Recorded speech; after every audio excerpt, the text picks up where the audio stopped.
Hello and welcome to our practical lesson on YAML. In our last lesson, we have learned the fundamentals of YAML. Now, let's put that knowledge to work with the practical lesson. Get ready to write some YAML code.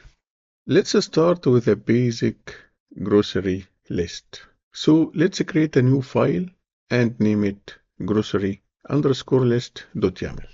So here on my Ansible virtual machine, I will go to the shared directory between Vagrant and virtual machine, and this directory, as we mentioned before, is the examples directory.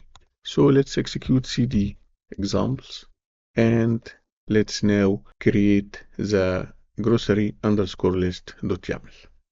Now press enter, and as you can see, the file now shown inside the examples directory. So let's click the file name so that we can edit the file in Visual Studio.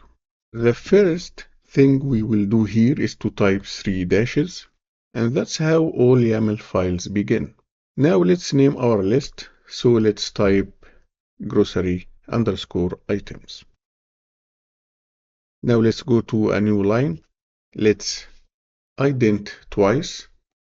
Now add a hyphen, then space, and type print.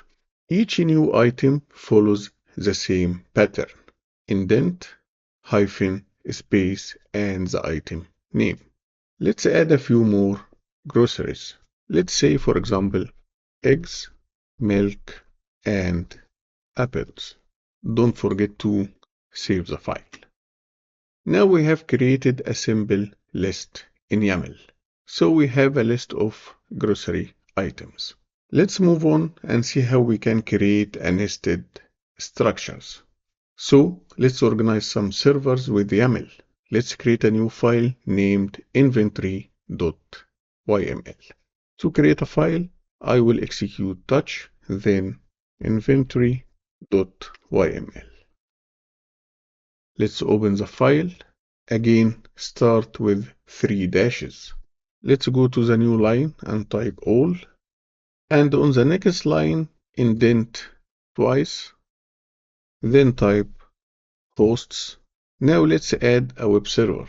So go to a new line, indent twice, then type web server 1, and to a new line, indent twice, and let's type Ansible_host, then space, and let's bring the IP of our target virtual machine.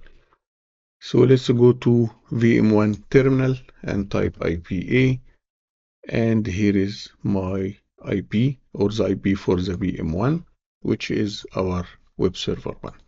Let's do the same for another web server 2, and a database server, DB server. So here I will add web server 2, then Ansible_host, then the IP of web server 2, which is 192.168.56.102. Then let's add our database server, which will be DB server, then Ansible_host, then the IP of DB server, which is 192.168.56.103. So now we have created our inventory file, which we will use later in this lesson to execute an Ansible playbook.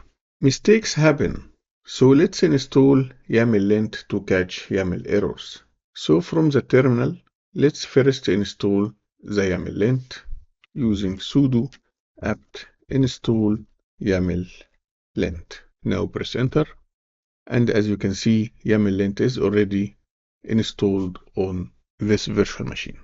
Now to check our files, type YAML lint, then grocery_list.yaml.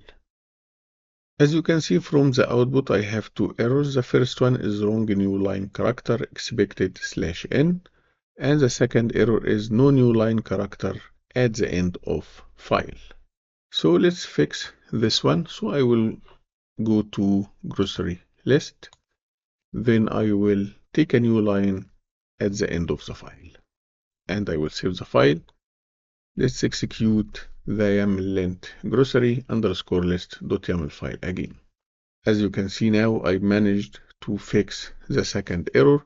So right now I only have one error, which is wrong new line character expected /n. I will not fix this error because it's not an error, it's a matter of best practice. So let's execute YAML lint with our inventory. And as you see also, I have the same errors, wrong new line character expected /n, and no new line character at the end of file. Most of the errors are not actually errors, they are just a matter of best practice. So we can ignore them. Now let's go to inventory and let's make a mistake here in the indentation. Now let's execute YAML lint inventory.yaml file again.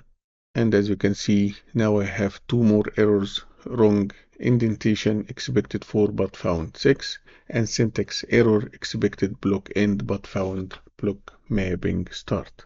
So those are a series errors, and with this kind of error, Ansible will not be able to execute our playbooks. So let's fix the indentation here, and let's verify that by executing YAML lint inventory.yaml. Now we are good to go. Now let's apply YAML in Ansible context. So it's time for Ansible magic. Create a file named install underscore package.yaml. So let's execute touch install underscore package.yml. Now we have our install package.yaml file. We can edit it. Let's start with the 3 dashes. Now let's get specific. So let's write -hosts, then web server 1, because I want to execute this playbook only on web server 1. A new line, then become true. This lets Ansible work with root permissions. Now let's tell Ansible how to connect. So let's go to a new line and let's type vars, then our variable will be for Ansible SSH private key file. So let's type Ansible underscore SSH underscore private underscore key underscore file. Then the path to the private key we will use to communicate with web server 1.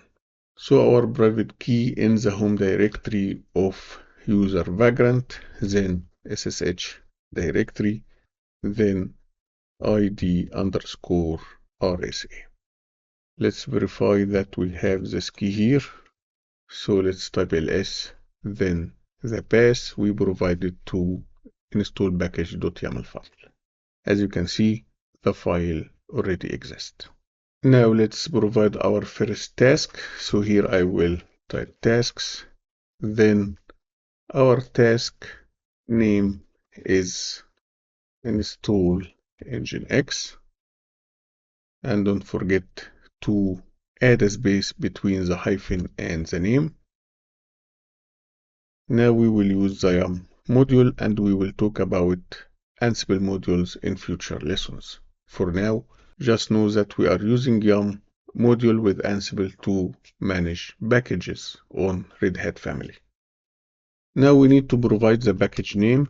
So I will type here the name of the package, which is nginx. Then the state, which is latest. And latest here means that I want the latest version of nginx. Don't worry about the syntax here we used with the YAML module like name and state, because we will explain all of this in details in our future lessons. Now let's test it out. So let's save the file, and from the terminal I will type Ansible playbook, then -i, and I will provide our inventory, which is inventory.yaml file, then the name of the playbook we want to execute, which is install underscore package.yaml file. So what will happen? What will happen is that Ansible will execute this playbook on web server 1 to install Nginx. Let's press enter. Now Ansible has finished its work on web server 1. So as you see here, it executed the playbook on web server 1 and it installed Nginx, and we can confirm that by the change here. So it means that there is some changes happened on web server 1, and here we don't see any failed, so it's a good sign that our playbook did its job. Now let's verify that on virtual machine 1, which is the web server 1 virtual machine. Now let's type sudo systemctl status nginx, and from the output you can see that we have a service with the name nginx. Right now it's inactive, which means that this service is not running on web server 1. For sure you can add more tasks here to enable the service and also to run the Nginx service. We will see all of this in details in the future lessons. For this lesson, we don't need more than how to deal with YAML files, how to write YAML files, and how to execute a simple Ansible playbook. And by installing Nginx on web server 1 using Ansible, we get to the end of our lesson. Thank you for watching and see you in the next.